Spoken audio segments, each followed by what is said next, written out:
ప్రార్థన చేసుకుందామండి. కొంచెం సౌండ్ పెట్టండి. ప్రేమగల మా తండ్రి, మీ ప్రేమ చేత మమ్మల్ని కాపాడి మీ మాటలు వినడానికి తెలుసుకోవడానికి ఇచ్చిన భాగ్యానికి వందనాలు చెల్లిస్తున్నాం తండ్రి. మీరు రాయించిన బైబిల్ గ్రంథంలో ఉన్న సంగతులు పరిశీలించి పరిశోధించి మీ పిల్లలు మీ మాటలు మీరు అనుకున్నట్టుగా తెలుసుకునేటట్లు సహాయం చేయండి. యేసుక్రీస్తు పేరటి ప్రార్థనకు సమర్పిస్తున్నాం తండ్రి, ఆమేన్. ప్రియమైన దేవుని పిల్లారా, యేసుక్రీస్తు దేవుడా? పైన వారం నేను మీకు చెప్పాను, యేసుక్రీస్తు ఈ లోకంలో దేవుని కుమారుడిగా వచ్చాడని, మనుష్య కుమారుడిగా వచ్చాడని, ఆయన దేవునికి కుమారుడే అవుతాడు అని, యేసు దేవుడు కాదు అని చాలామంది యేసుక్రీస్తు గురించి సరైనటువంటి అవగాహన లేక, అనగా బైబిలే తెలియక, హమ్మింగ్ వస్తుంది, బైబిలే తెలియక ఈరోజు చాలామంది క్రైస్తవులు యేసుక్రీస్తు వారు దేవుడు కాదు అని అనటం ఈ మధ్యకాలంలో మనం చూస్తున్నాం. అందులో ఒక ఆయన మీ అందరికీ తెలుసు, మన దగ్గరే ఉండేవాడు, మన నుండే వెళ్ళిపోయాడు. యేసుక్రీస్తు దేవుడు కాదు అని బోధించటం మొదలుపెట్టాడు. యేసు దేవుడు కాడు అని చెప్పడానికి అవతల వ్యక్తి దగ్గర ఎలాంటి సబ్జెక్టు లేదు. విచిత్రం ఏంటంటే, జైశాలి గారి దగ్గరకు వచ్చి నేను నేర్చుకున్నాను బైబిల్. నేను వచ్చినటువంటి కొంతకాలానికే చాలామంది వచ్చారు. నేను వచ్చిన 2 సంవత్సరాలకు 4 సంవత్సరాలకు నా తర్వాత నేర్చుకునేటటువంటి వాళ్ళు చాలామంది అప్పటికే వచ్చారు. అప్పటికి నేను జైశాలి గారి దగ్గర బైబిల్ నేర్చుకునేటప్పటికి 1990. ఈ 90లో నేను బైబిల్ నేర్చుకునేసరికి నేను ఆయన ప్రసంగాలు కంటతా పెట్టేవాడిని, రెండో ఎక్కంలాగా. ఏ ప్రసంగం చెప్పినా అది వెంటనే చెప్పగలను. ఆయన ఏం ప్రసంగం చేసినా as it is, xerox, piracy, మీరేమంటారు, ఆ విధంగా నేను బైబిల్ నేర్చుకున్నాను. అయితే ఆయన దగ్గరికి వచ్చినటువంటి వాళ్ళు, నేర్చుకోవడానికి వచ్చినటువంటి వాళ్ళు కొంచెం 2 మాటలు చెప్పేసరికి బాగా చెప్తున్నారు కదా, వాళ్ళనే చెప్పని అని మేము అవకాశం ఇచ్చాం. అందులో ప్రసన్నబాబు కూడా చాలామందికి. వాళ్ళు ప్రసంగికులుగా మా ముందు ప్రసంగాలు చెప్పేవారు, కానీ వాళ్ళ మధ్యలో నన్ను కానీ వదిలితే నేను అదరగొడతాననే సంగతి ఇప్పుడు చెప్పనవసరం లేదు, మీకు తెలుసు. నేనంటే ఏంటో, నా ప్రసంగం అంటే ఏంటో, నాకంటూ ఒక స్టైల్ ఏంటో, నా సబ్జెక్ట్ ఏంటో అన్నది అందరికీ తెలుసు. దానికి ప్రత్యక్ష సాక్ష్యమే సెమినార్లో ఎక్కడ వాక్యం చెప్తే అక్కడికి జనం అందరూ కుర్చీలు పట్టుకొని తిరిగేవాడు.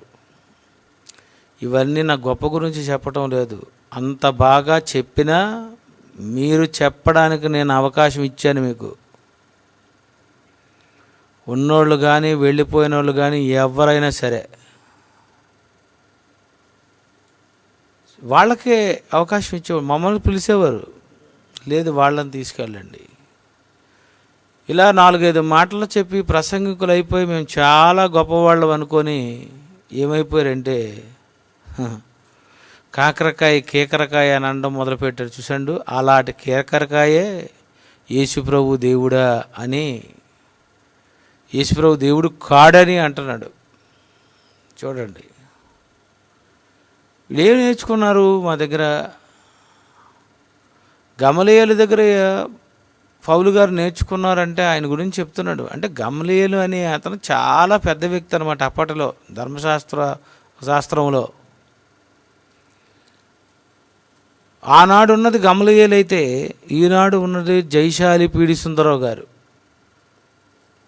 ఆయనంత బోధ, ఆయనంత సబ్జెక్టు, ఆయనలా చెప్పే విధానం కానీ, సవాలు చేయటం కానీ, బైబిల్లో ఉన్నది ఉన్నట్టుగా ఒరిజినల్ బైబిల్లో ఉన్నది చెప్పటం కానీ,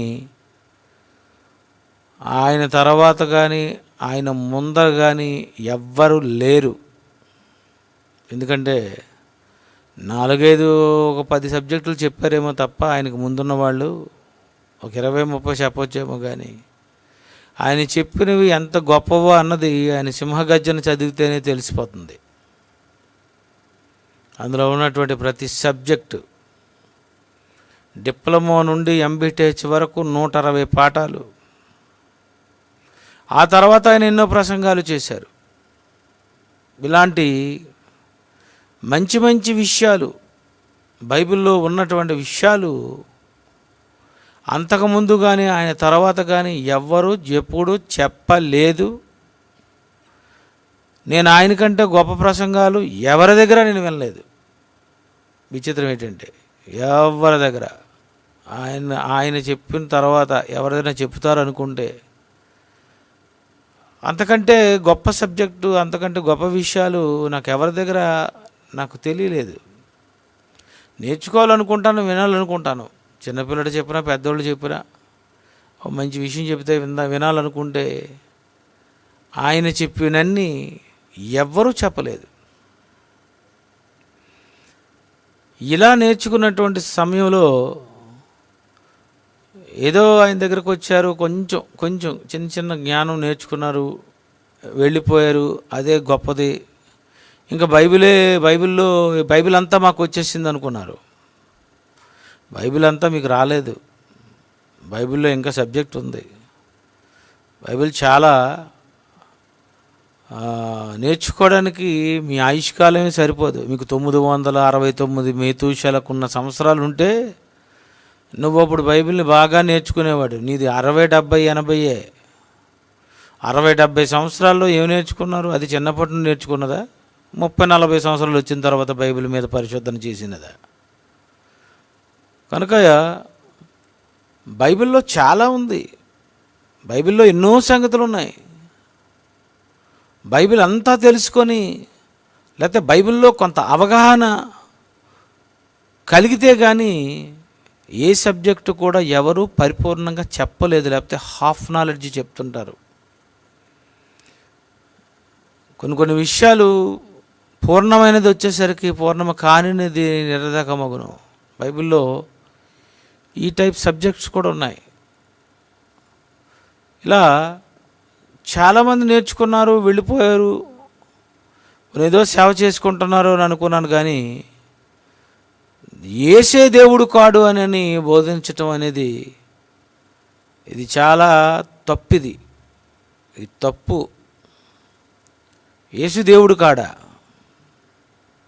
హైందవులందరిని అడిగితే వాళ్ళు చెబుతారు క్రైస్తవుల దేవుడు యేసుప్రభు అండి అని. వాళ్ళకున్న జ్ఞానం కూడా మీకు లేదు. యేసు ఎవరు? అంతకుముందు చెప్పాను. ఈ భూమి మీదకి యేసు వచ్చి సూచక్రియలు, అద్భుతాలు, మహత్కార్యాలు చేశారు. ఇవన్నీ చేయాలంటే దేవుడైతేనే చేస్తారు. మళ్ళీ చెప్తున్నాను, దేవుడైతేనే.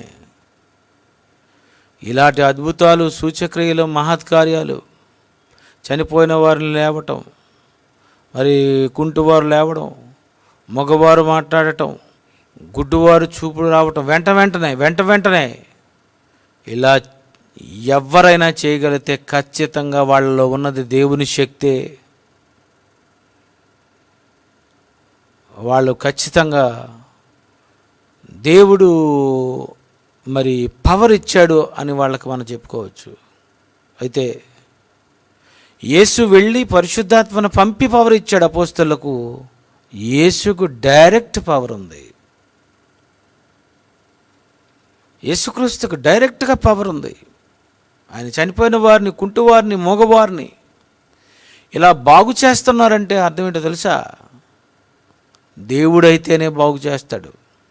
అలాంటి అతన్ని ఏమంటారంటే దేవుడు అనాలి.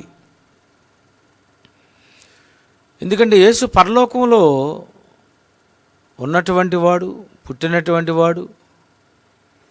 ఆయన దేవునితో సమానముగా, మర్చిపోకండి బైబిల్లో కొన్ని వచనాలు ఉంటాయి, ఇవి దేనికి అర్థం ఇస్తాయో అన్నది కూడా మీరు ఆలోచించుకోవాలి.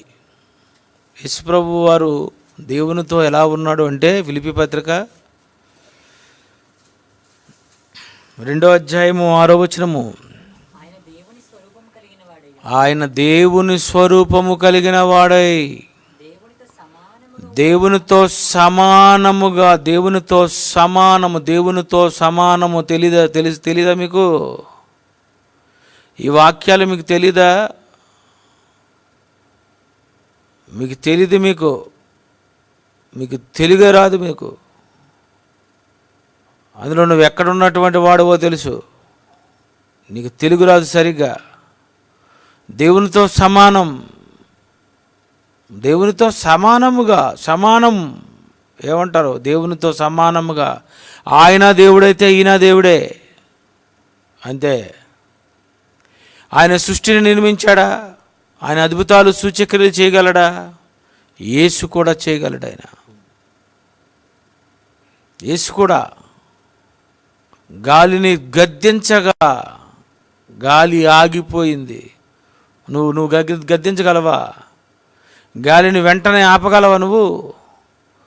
ప్రకృతి మీద పవర్ ఉందంటే ఖచ్చితంగా అతడు దేవుడై ఉంటాడు. దేవుడే. దేవునితో సమానముగా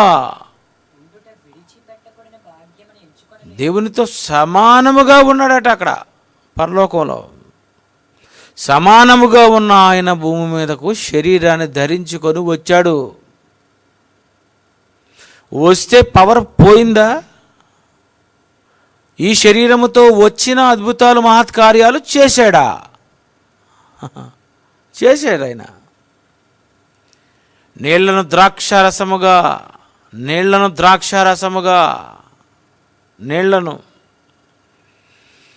మోషే ఆ రోజు అక్కడ ఉన్నటువంటి నీరుని రక్తముగా మార్చేశాడు. ఈయన నీళ్లను ద్రాక్షారసముగా మార్చాడు. ఎవరు మార్చగలరు? దేవుడైతే, దేవుని శక్తి ఉంటేనే మార్చగలడు. యేసు దేవునితో సమానముగా ఉన్నాడు. అంటే ప్రియులరా, యేసు దేవుడు అంటే దేవుడే. బైబిల్లో 100 వాక్యాలు ఉన్నాయి. ఆయన నమ్మలేకపోతున్నారు. చూశారు?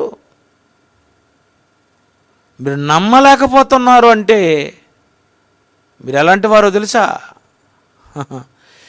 ఎంత వివరించినా మీరు నమ్మరు.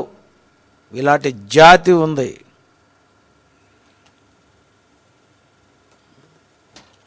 యేసుక్రీస్తు వారు ఎన్ని సూచక్రియలు చేసినా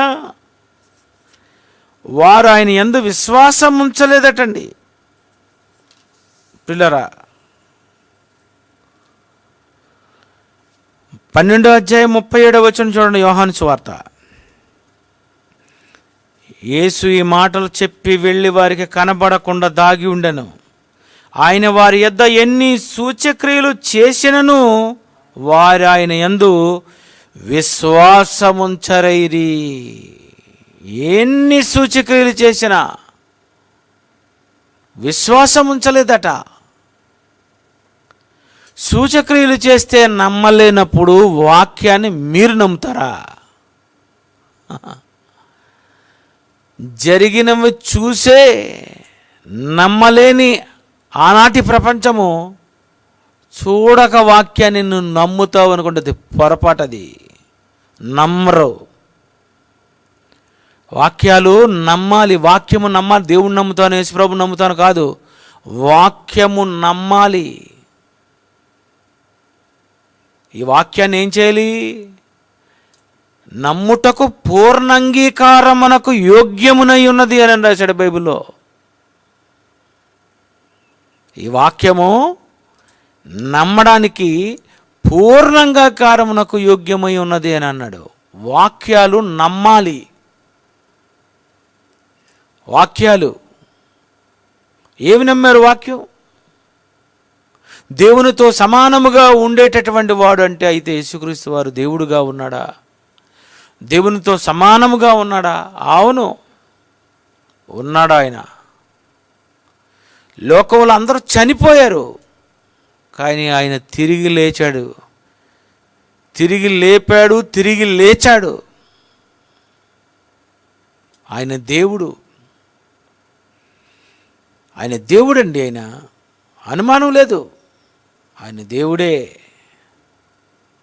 ఏదో ఎక్కడో వాక్యాలు చూసుకొని బైబిల్ మీద సరి అయినటువంటి అవగాహన లేక చాలామంది బైబిల్ బోధిస్తున్నారు. పిల్లరా, ఏసెవరు? మీరు బైబిల్ చదవలేదా? మీరు బైబిల్ నమ్మరా? మీరు వాక్యాలు రాయబడిన ఉన్నవి కూడా వక్రీకరిస్తున్నారు అంటే లేఖనములు ఎరుగకపోవట పొరపడుతున్నారో తెలీదు. లేఖనాలను వివరించినా నమ్మలేకపోతున్నారంటే విశ్వాసమే లేదేమో మీకు అనిపిస్తుంది. ప్రియమైన దేవుని పిల్లరా, మరొక వచనం చూద్దాం. కళ్ళుండి చూడవు, చెవులుండి గ్రహించవు, నోరుండి మాట్లాడవన్నారు. చూశారు? ఆళ్లే దేవుడు లేడు అనేటటువంటి వీళ్ళు. అది బొమ్మ, ఇది జీవము కలిగిన బొమ్మ, కానీ దీనికి చూపు లేదు, చెవులు లేదు, నోరుండి మాట్లాడరు, కళ్ళుండి చూడరు, చెవులుండి వినరు. చూసారా? కన్నులుండి చూడరు. ఎవరు? యేసుప్రభు చెప్పాడు. మీరు నమ్మగలరా? ఎక్కడుంది నేను ఇది? కన్నులుండి చూడరు, చెవులుండి వినరు, హృదయం ఉండి గ్రహింపరు. యేసుప్రభు చెప్పింది నిజమంటారా? నిజమండి. అంటే మానవుడు ఎంత గుడ్డివాడో చూశారు? మానవుడు ఎంత చెవిటివాడు! మానవునికి నిజంగా మనసు ఎంత పాడైపోయిందో చూస్తున్నారు మీరు. కళ్ళుండి చూడవు, కళ్ళుండి చూడండి. కళ్ళు ఉన్నాయి కదా మీకు, మీరు చూడండి ఒక వాక్యం. కళ్ళుంటే చూడండి. 1 యోహాను 5:20. మీ కంట్లో ఏం కనిపిస్తుందో, మీ కంటికి ఏమి వినిపిస్తుందో, ఈ వాక్యాలు మీకు ఏమనిపించాయో వాళ్ళకేమనిపించలేదు. మనము సత్యవంతుడైన వానిని ఎరుగవలనని దేవుని కుమారుడు వచ్చి మనకు వివేచన అనుగ్రహించి ఉన్నాడని ఎరుగుదము. మనము దేవుని కుమారుడైన యేసుక్రీస్తునందున్న వారమై సత్యవంతుని అందున్నాము. ఆయనే నిజమైన దేవుడును. ఏం చదవలేదా మీరు? ఏంటి మీకు ఇలాగే కనిపిస్తుందా కన్ను? కుర్చీల మీద కూర్చున్న మీకు ఆయనే నిజమైన దేవుడని మీకు కళ్ళు కనిపించాయా? యేసు దేవుడు కాదని కనిపించిందా? కనిపించింది. దండలు చేతులు ఎత్తండి. ఎందుకు కనిపించిందో లేదో చూడాలి నేను. వీళ్ళందరికీ కనిపించింది. హైదరాబాదులో ఉన్న గుడ్డోడికి కనిపించలేదు. అసలే ఇంటి పేరు బొంకు, అన్నీ బొంకే. ఇంటి పేరుతోనే వచ్చింది బొంకూరి. నీ కళ్ళు కనిపించలేదా నీకు? తెలుగు రాదా? నువ్వు హిందీ వాడువా? నువ్వు చెప్పు, నీకు తెలుగు కనిపించలేదు నీకు? అంటే యేసు దేవుడు కాదన్నటువంటి వాడు ఎవడెవడైతే ఉన్నాడో వాళ్ళెవరికి కళ్ళు కనిపించలేదండి. మీరు కన్నులుండి చూడరు. అందుకే యేసు ప్రభువు వారు అన్నారు, గుడ్డివాడు చూడడంటున్నది యావత్ ప్రపంచము కాదు, కన్నులున్న వీళ్ళే చూడలేదు ఈ వాక్యాలు, చెవులున్న వీళ్ళే గమనించలేదు, నోరుండి వీళ్ళే మాట్లాడలేకపోతున్నారు. చూశారు? ఇదొక రకమైనటువంటి గుడ్డితనం, ఇదొక రకమైన చెవిటితనం, ఇదొక రకమైనటువంటి మూగతనం. చూసారా? ఒక్కొక్కడు అంటే తారాస్థాయిలో ఉంటారన్నమాట కొంతమంది. ఇంత క్లియర్గా బైబిల్లో ఎంత క్లియర్ అండి బాబు. ఆయనే నిజమైన దేవుడును నిత్య జీవమునై ఉన్నాడు. ఆయనే నిజమైన దేవుడు. దేవుడు కాదంటున్నావు, బైబిల్ అంటుంది ఆయనే నిజమైన దేవుడు. నిజమైన దేవుడు. నిజమైన దేవుడు అంటే అబద్ధికులైన దేవుళ్ళు ఉన్నారు. ఈయన నిజమైన దేవుడు యేసు. ఎందుకంటే ఆయన సూచక్రియలు అద్భుతాలు చేశాడు. ఏ రోగమైనా స్వస్థపరచగలిగాడు. ఆయన చనిపోయిన తర్వాత తిరిగి లేవగలిగాడు. ఆయన అందరినీ క్షమిస్తున్నాడు. ఆయన క్షమించాడు. ఆయన నిజమైన దేవుడు, క్షమించేవాడు దేవుడు, రక్షించేదేవాడు దేవుడు. ఎందుకు యేసు దేవుడు? దేవుడు ఎలా అయ్యాడు? నిన్నేమైనా అంటే నువ్వు తిరగబడతావు, నువ్వెలా దేవుడు అవుతావు? నువ్వెవరిని క్షమించవు, నువ్వెలా దేవుడు అవుతావు? నువ్వెవరితో కలిసి ఉండవు, నువ్వెలా దేవుడు అవుతావు? నువ్వు మంచివారిని చెడ్డవారిని ప్రేమించగలిగే మనసు నీకుందా? అది యేసుకుంది. అలా ఉంది గనుక, అలా ప్రేమించాడు గనుక, అలా క్షమించాడు గనుక, అందరికీ ఎలాంటి వారికైనా రోగాలు బాగు చేశాడు గనుక అతన్ని ఏమనాలంటే నిజమైన దేవుడు. నిజమైన దేవుడు.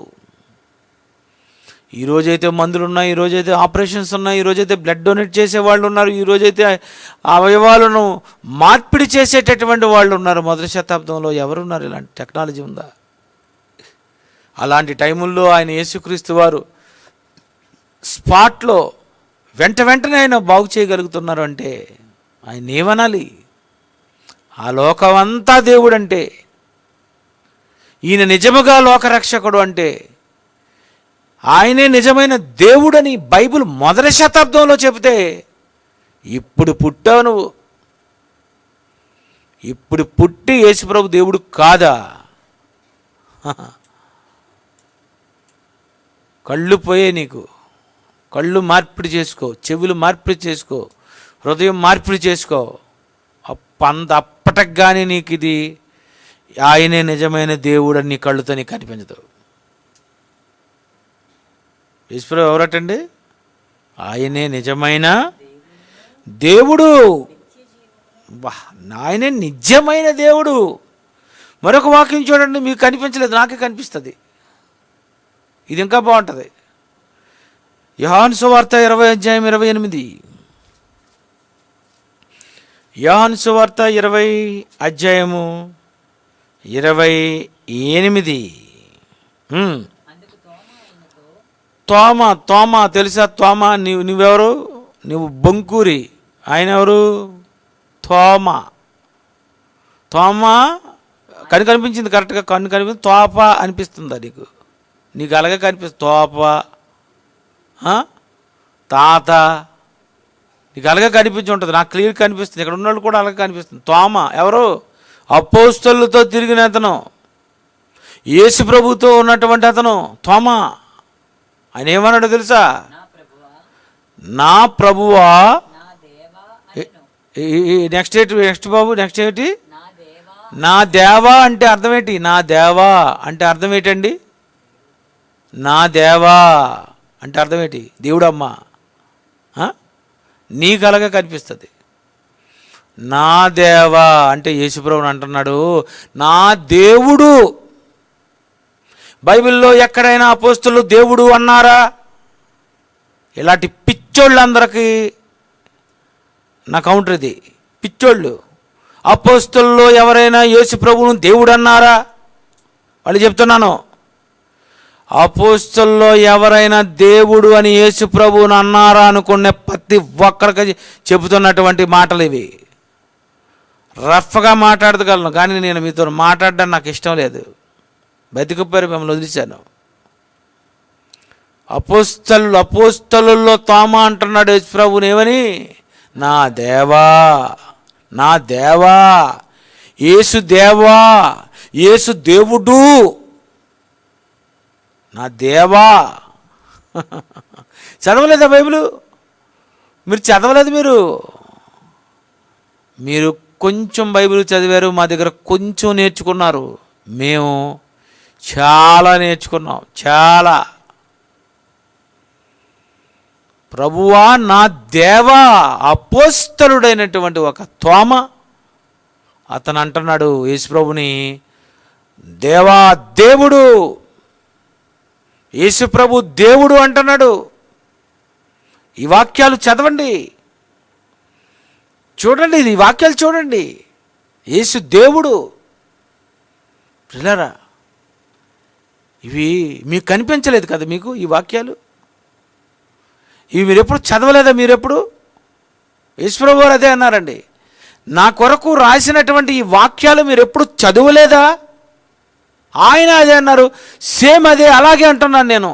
ఈ వాక్యములు మీరు చదవలేదా? మీరు చూడలేదు, మీరు చదవలేదు. లోకంలో క్రైస్తవులే చదవకపోతే ఇంకేంటండి? యేసు దేవుడు కాదని ఇప్పుడు మేము చెప్పాలా? మేము ఈ టైటిల్ వేసుకొని ఇది కూడా పాఠమేనండి, ఇది చెప్పాలా నేను? బైబిల్ గొప్పదని, బైబిల్ నిజమైన గ్రంథమని, యేసు దేవుడని జైచాల్ గారు ఎన్నోసార్లు, కొన్ని 100 సార్లు చెప్పి నిరూపించారు. అయినా మీకు కళ్ళు పోయాయని చెప్తున్నాను నేను. మీకు కళ్ళు కనిపించటం లేదని చెప్తున్నాను. తోమా ఏమంటున్నాడు? ప్రభువా, ప్రభువా, నా దేవా, నా దేవా, నా దేవుడు. తోమా ఒప్పుకున్నాడు నా దేవుడని, నువ్వేమో యేసు దేవుడని ఒప్పుకోలేకపోతున్నావు. చూసావు? అపోస్తలుడు ఒప్పుకున్నాడు యేసుప్రభు దేవుడని, నువ్వు ఒప్పుకోవేటి? బుర్ర తిరుగుతుందా నీకు? మీరు నా ముందు గుంటలు, మీరు చాలా చిన్న పిల్లలు. మీకంటే ముందు నేను వచ్చాను. అప్పటికి దయా దాక్షిణ్యాలతో మీకు అనుమతి ఇచ్చాను మీకు చెప్పడానికి. అప్పటికి మీకు సరి చెప్పడమే రాదు.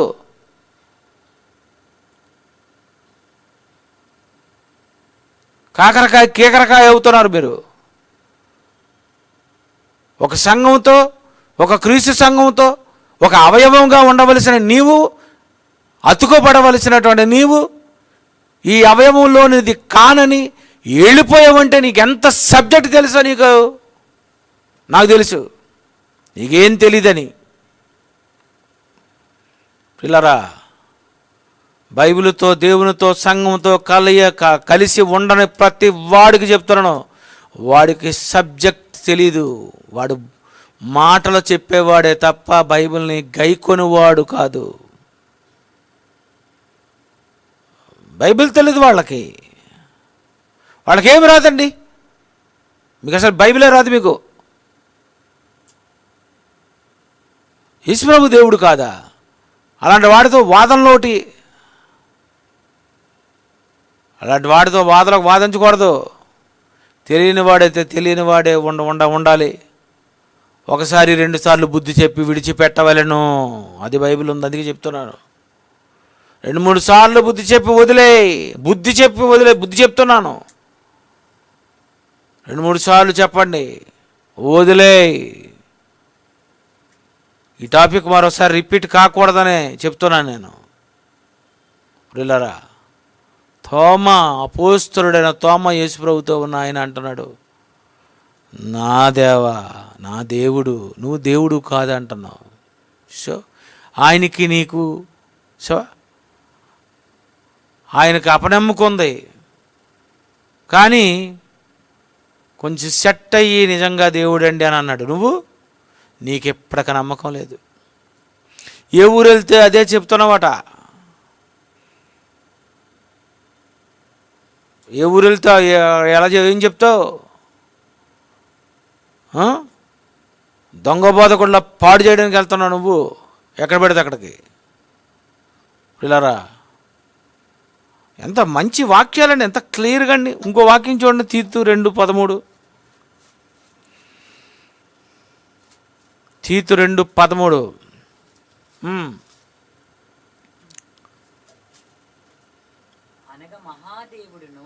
మహాదేవుడు మన రక్షకుడైన యేసుక్రీస్తు యొక్క మహిమ. మహాదేవుడు ఈశ్వరరావు ఎవరు? మహాదేవుడు. మహాదేవుడండి, మహాదేవుడు. చనిపోయి పరలోకానికి ఒక్కడు వెళ్ళలేదు. యేసు వెళ్ళాడంటే అర్థమైపోవాలి, అతడు దేవుడైతేనే వెళ్తాడు. జాగ్రత్త వినాలా, టాపిక్ ఇది.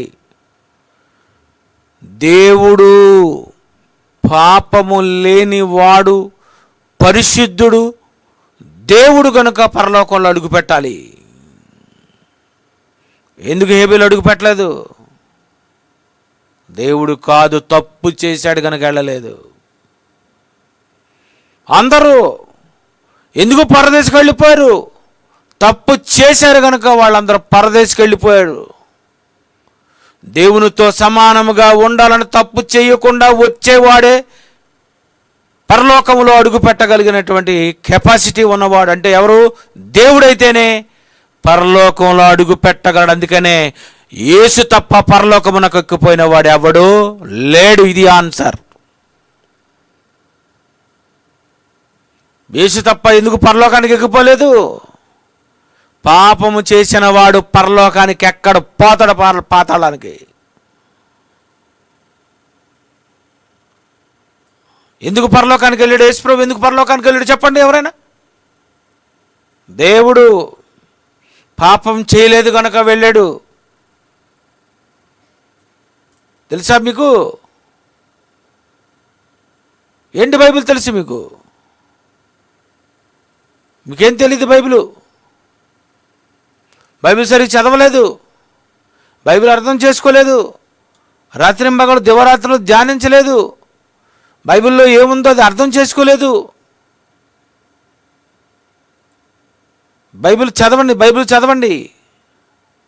నేను ఇప్పటికే బైబిల్ ధ్యానిస్తాను, ఇప్పటికే నేను బైబిల్ చదువుతాను. బైబిల్ బైబిల్ బైబిల్ ఒక వచనం దొరికిందంటే దాని గురించి కొన్ని సంవత్సరాలు నేను ధ్యానించేటటువంటి వ్యక్తిని. నేను ధ్యానంలో సంవత్సరాలు ఉన్నాను. 1 గంట ఉన్నా కాల ప్రసంగానికి ముందు గంట, కొన్ని గంటలు, కొన్ని సంవత్సరాలు ఉన్నాను నేను.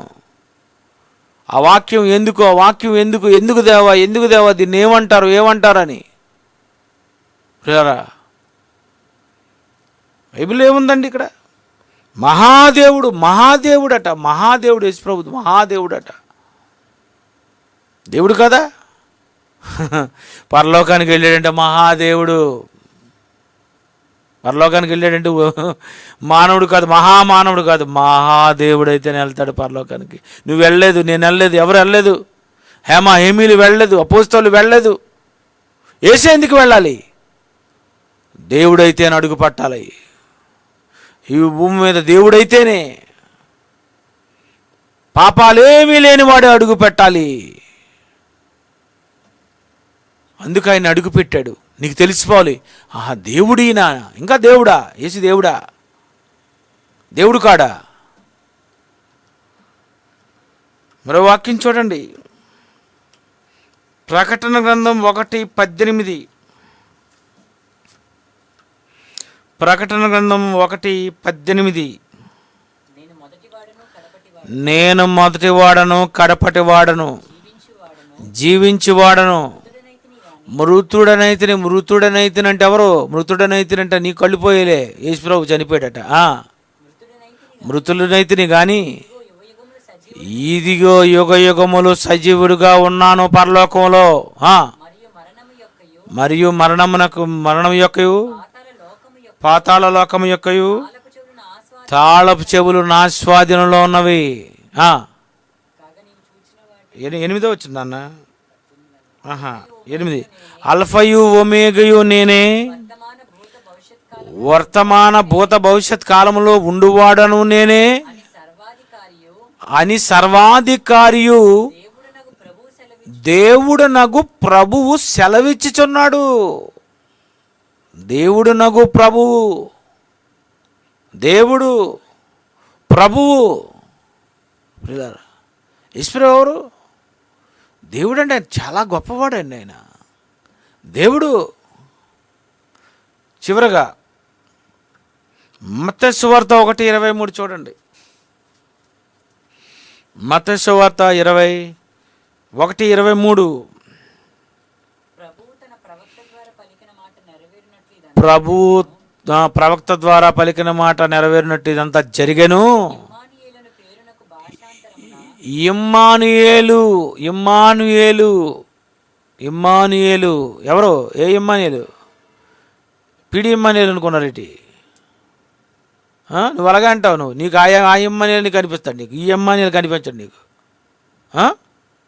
నీకు ఈ ఇమ్మానుయేలు బైబిల్లో ఉన్నాడని నీకు తెలియదు. మీ ఇంటి పక్కన ఉన్న ఇమ్మానుయేలు అంటే మా ఇంటి పక్కన కూడా ఉన్నాడు అంటావు. నీకు అలా కనిపిస్తుంది. నాకు బైబిల్లో కనిపించింది. ఇమ్మానుయేలు అంటే అర్థం ఏంటి తెలుసా? యేసు దేవుడు కాడు అన్నటువంటి ఎర్రిదద్దమ్మలకు చెప్తున్నాను. యేసు దేవుడు కాడు అంటున్నావు చూసావు, వాడు తెలుసుకోవాలి. ఇమ్మానుయేలు అంటే ఏంటి? దేవుడు మనకు తోడు. దేవుడు మనకు తోడు. ఇమ్మానుయేలు అంటే ఇప్పుడు ఏమనాలి? యేసుప్రభు వారిని ఏమనాలి? ఇమ్మానుయేలు, దేవుడు మనకు తోడు. ఇమ్మానుయేలు అంటే ఏంటి తెలుసా మీకు? ఇమ్మానుయేలు, యేసుప్రభుని ఏమంటున్నారు? ఇమ్మానుయేలు అంటే యేసుప్రభు ఎవరు? దేవుడు. దేవుడు మనకు తోడు. దేవుడు మనకు తోడు. ఈశ్వరుకి ఏం పేర్లండి, ఈ పేర్లు చదవలేదా? దేవుడు మనకు తోడు, యేసు మనకు తోడు, యేసు మనకు తోడు, దేవుడు మనకు తోడు. ఇమ్మానుయేలు అనగా దేవుడు మనకు తోడు. యేసు అనగా నీకేం అర్థం ఏంటంటే దేవుడు మనకు తోడు. యేసును దేవుడు అనాలి, యేసే నీకు తోడు అనాలి. ఇమ్మానుయేలు. బైబిల్లో ఈ వాక్యాలు కనిపించలేదా మీకు? యేసు దేవుడు కాడా? ఇమ్మానుయేలు నీకు కనిపించలేదు? ప్రేమైన దేవుని పిల్లారా, ఆ యేసుప్రభు నిజంగా నీతో ఉన్నాడంటే నీకు అర్థమైపోవాలి. నాకు తోడు, నాకెవరు తోడు లేరండి, నేను ఒంటరి దాన్ని అండి అంటది ఒక ఆవిడ. ఇంకొక అతను ఏమంటాడండి, నాకు ఎవరూ లేరండి, నేను ఒక్కడనేనండి. నువ్వు ఒక్కడవా? ఈ వాక్యం రాసుకో. నువ్వు మొత్తం నీకు నుదుటి మీద నుండి పాదాల కిందన తెల్లగుంట చూసి అంతవరకు నువ్వు రాసుకోవాలి ఈ వాక్యం. మత్తయి సువార్త 1:23. నేను అనవసరంగా నాకు తోడు ఎవరు లేదని నేను ఎంతకాలం అనుకున్నాను, కానీ దేవుడు మనకు తోడు. యేసుక్రీస్తును నమ్మావు అంటే ఇమ్మానుయేలు నీతో ఉన్నాడు. అర్థం ఏంటండి? ఆయన లేడండి నీతో. దేవుడు మనకు తోడు. ఎంత మంచి తోడండి, ఎంత మంచి తోడండి. యేసుప్రభు మనతో ఉండడం అంటే ఎంత గ్రేట్ అండి. సదాకాలము మీతో ఉంటాను. ఈ మాటలు చదవలేదు, చదివినా అర్థం అవ్వలేదు, బుర్రకెక్కలేదు. యేసు అనగా ఇమ్మానుయేలు, దేవుడు మనకు తోడు. సదాకాలము ఆయన మీతోనేనండి, ఆయన మనతోనేనండి. ఆయన దేవుడు. చాలామంది యోహాను 1:1 మాట్లాడారు, అందుకే నేను మాట్లాడలేదు. చాలామంది మాట్లాడారు కదా. అందులో డైరెక్ట్గా ఆది యందు వాక్యము ఉండెను, వాక్యము దేవుని యొద్ద ఉండెను, వాక్యము దేవుడు. అయిపోయింది. ఆ ఒక్క వాక్యం మాట్లాడితే అయిపోయినట్టే నీ ఆట కట్టు. పిల్లరా, యేసుప్రభు దేవుడో కాడో తెలియని నువ్వు ఇంకా బైబిలు నీకేం అర్థం అవుతుంది? బైబిల్ ఏం చెప్పగలవు? పిల్లరా, ఇలాంటి వాళ్ళను రానివ్వకండి, ఇలాంటి వాళ్ళను పిలవకండి. మీరు కూడా వాళ్ళ దుష్టక్రియలలో పాలివారవుతారు. మీరు ఇలాంటి వ్యక్తులను పిలవకూడదు, ఇలాంటి వాళ్ళని రానివ్వకూడదు. పిల్లరా, పరలోకం వెళ్ళాడు అంటే యేసు దేవుడైతేనే వెళ్ళగలడు. దేవునిగా ఉన్నాడు, తండ్రితో సమానముగా ఉన్నాడు, భూమి మీద దేవుడుగా బ్రతికాడు, చనిపోయి తిరిగి లేచి మళ్ళీ పరలోకంలో దేవుడుగానే ఉన్నాడు. నిన్న నేడు నిరంతరము, అల్ఫయు ఓమేగా, ఆది అంతము. పిల్లరా, ఎప్పుడు ఆయన దేవుడుగానే ఉన్నాడు. ఆయన నువ్వు కాదంటే నువ్వు పెద్ద లెక్క. యేసు దేవుడా కాడా అసలు బైబిల్లో ఏముందో ఇంకా తెలుసుకుందాం. కళ్ళు మూసుకుందాం. ప్రేమగల మా తండ్రి, మీ కుమారుడైనటువంటి యేసు ఎందుకు పరలోకానికి వెళ్ళారు? ఎవరైతే పరలోకానికి వెళ్ళగలరో, ఈ లోకము బైబిల్ని సరిగ్గా అర్థం చేసుకోలేకపోయింది, అపార్థం చేసుకుంటుంది. విద్య లేకపోతే విద్య ఉన్నా దెయ్యం ప్రవేశించటం వలన ఈ వాక్యాలు వక్రీకరిస్తున్నారు. అలాంటి బోధకులను వందనము చెప్పకుండా, నమస్కారం చెప్పకుండా, అసలు ఇంటిలోకి కూడా అనుమతి ఇవ్వకుండా ఉండాలని మీరు చెప్పారు. బైబిల్లో ఉన్నవి ఎవరు పాటించినా పాటించకపోయినా మేము ప్రకటిస్తాం, పాటిస్తాం. మీ పిల్లలకి ఈ మాటలు ప్రకటించి ఉంటుండగా మీ పిల్లలు ఆలోచించగలిగేటట్లు సహాయం చేయండి. యేసుక్రీస్తు పేరటి ప్రార్థన మీకు సమర్పిస్తున్నాం తండ్రి. ఆమేన్.